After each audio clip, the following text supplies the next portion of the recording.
It's time to meet Brittany. I want to find out what she can tell me about the night in her bathroom at home with her mom and her husband. To help me investigate the mystery of her death, I've had this dummy made out of gel, which has the same qualities as a human body, with heart, lungs, brain, stomach, skeleton, and blood. Brittany died so young, just 32 years old. But under her exquisite makeup and expensive haircut, she's just the same as any woman. Her body would have behaved like anyone her age. I'm going to use it to find out why and how a young woman in the prime of her life appears to suddenly drop dead.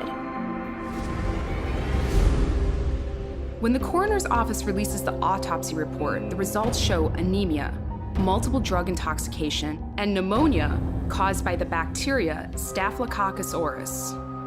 Even without the pending toxicology investigation, there's dozens of pages in Brittany's post-mortem record, so I really need some help making sense of it all.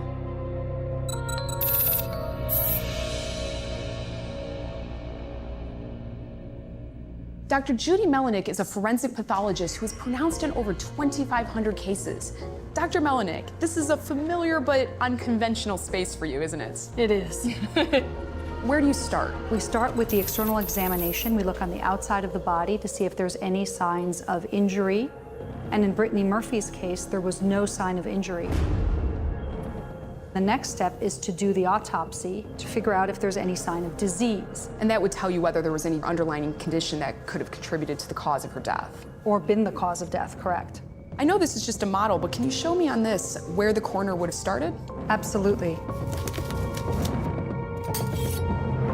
So we go from shoulder to shoulder, and then cut down the middle of the abdomen, and we remove the skin.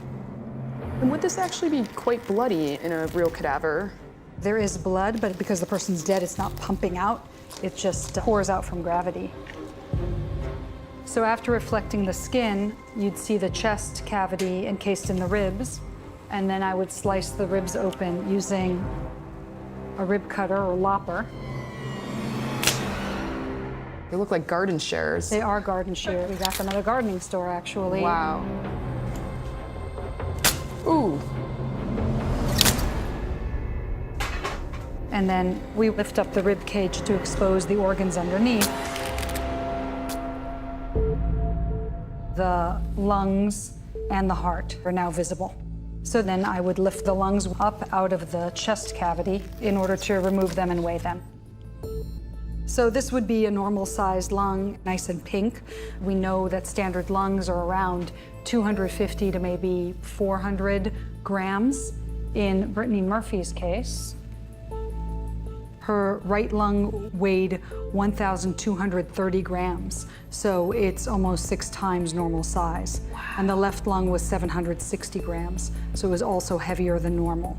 It would indicate pneumonia, that the lungs have filled in with both fluid and immune system cells, and that's why they're so much heavier.